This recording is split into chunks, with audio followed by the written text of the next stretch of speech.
வணக்கம் நண்பர்களே.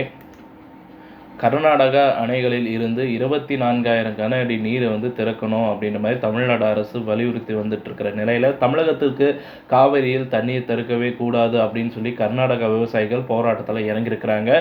இது சம்மந்தப்பட்ட ஒரு சின்ன தகவல் இந்த வீடியோவில் பார்க்கலாம். நம்ம சேனலை மட்டும் சப்ஸ்கிரைப் பண்ணி பெல் ஐக்கானை கிளிக் பண்ணி வச்சுக்கோங்க.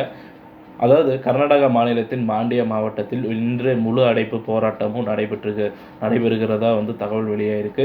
காவிரி விவகாரத்தில் தமிழ்நாடு மற்றும் கர்நாடகா தரப்பில் தொடரப்பட்ட இரு மனுக்கள் உச்சநீதிமன்றத்தில் சில தினங்களுக்கு முன் விசாரணைக்கு வந்தது. அப்போது காவிரி ஒழுங்காற்று குழு மற்றும் காவிரி மேலாண்மை ஆணையத்தின் உத்தரவுகளின்படி கர்நாடக அரசு செயல்பட வேண்டும் என உத்தரவிட்டது.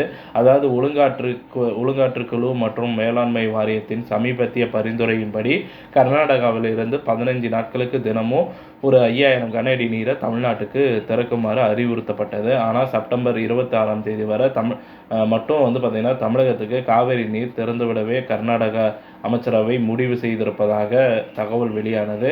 வெள்ளிக்கிழமை நடந்த அமைச்சரவை விவாதங்கள் குறித்து மூத்த அதிகாரி ஒருவர் கூறுகையில், நாங்கள் தினமும் 3,000 முதல் 4,000 கன அடி தண்ணீர் திறந்து வருகிறோம்.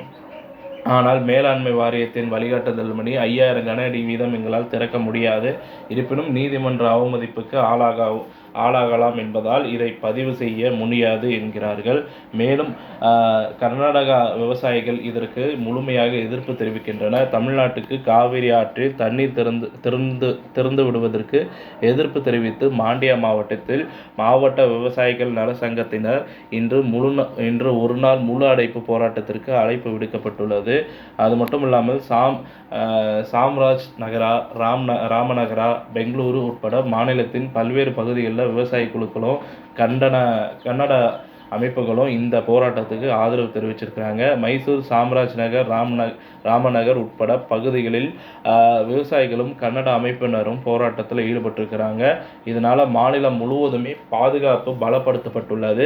அந்த மாநிலத்தில் எதிர்க்கட்சிகளான பாஜக மற்றும் JDS ஆகிய கட்சிகளும் இந்த போராட்டத்துக்கு ஆதரவு தெரிவிச்சிருக்கிறாங்க. முழு அடைப்புக்கு தொழில் நிறுவனங்கள் மற்றும் வியாபாரிகள் ஆதரவு அளித்து கடைகளை மூட வேண்டும் என்று விவசாயிகள் வலியுறுத்தியிருக்கிறாங்க. அதன்படி இன்று மாண்டியாவில் திட்டமிட்டபடி முழு அடைப்பு போராட்டம் நடந்து வந்துட்டு இருக்கு. முன்னெச்சரிக்கை நடவடிக்கையாக மாண்டியா மாவட்டத்திலும் கிருஷ்ணராஜசாகர், KRS அணை உள்பட மாநிலத்தின் பிற பகுதிகளிலும் பாதுகாப்பு பலப்படுத்தப்பட்டிருக்கு. சட்டத்தை கையில் எடுத்தால் கடும் நடவடிக்கை எடுக்கப்படும் என்று அமைச்சர் பரமேஸ்வரர் எச்சரிக்கை விடுத்துள்ளார். அதே சமயத்தில் கர்நாடகா துணை முதல்வர் TK சிவகுமார் பந்த் அழைப்பை கைவிட வேண்டும் என்று கோரிக்கை விடுத்திருக்கிறார். முழு அடைப்பு நடத்துவது மாநிலத்திற்கும் உதவுவது என்று வாதிட்ட அவர், எதிர்க்கட்சிகள் இந்த விவகாரத்தை அரசியல் ஆக்குகின்றன என்றும் விமர்சனம் செஞ்சார். பந்த் உதவாது, சட்டம் ஒழுங்கு பிரச்சனை ஏற்படலாம். விவசாயிகளுக்காக போராடுவோம், அவர்களின் நலன்களை முடிந்தவரை பாதுகாத்துள்ளோம், தொடர்ந்து செய்வோம். முழு அடைப்பு போராட்டத்தின் போது வன்முறை நடந்தால் அது மாநிலத்திற்கு அவப்பெயரை ஏற்படுத்தும் என்று TK சிவகுமார் கூறியிருக்கிறார். சட்டப்பூர்வ நடவடிக்கைகளை எடுப்பதில் காங்கிரஸ் அரசும் தாமதம் செய்ததாக எதிர்க்கட்சிகள் விமர்சிப்பதற்கு பதிலளித்த சிவகுமார், தாமதம் என்ற கேள்விக்கு இடமில்லை, நாங்கள் நடைமுறைகளை பின்பற்றுகிறோம் என்ற ஒரு பெங்களூருவில் electronic city, Malleswaram, Mysuru, bank circle பகுதிகளில் போராட்டம் நடத்திய கர்நாடகா ரக்ஷணா வேதிகா அமைப்பை சேர்ந்தவர்கள் கைது செய்யப்பட்டுள்ளனர். அவர்கள் தமிழகத்திற்கு தண்ணீர் திறப்பதற்கு எதிர்ப்பை காட்டும் வகையில் தமிழ்நாட்டின் படத்தை தீ வைத்து எரித்தும் மத்திய மாநில அரசுகளை எதிர்த்தும் முழக்கமிட்டும் போராட்டத்தில் ஈடுபட்டனர் என்பது குறிப்பிடத்தக்கது. இந்த தகவல் உங்களுக்கு பிடிச்சிருந்தா நம்ம வீடியோவை லைக் பண்ணுங்கள், ஷேர் பண்ணுங்கள், மறக்காமல் நம்ம சேனலை சப்ஸ்கிரைப் பண்ணி பெல் ஐக்கானை கிளிக் பண்ணி வச்சுக்கோங்க.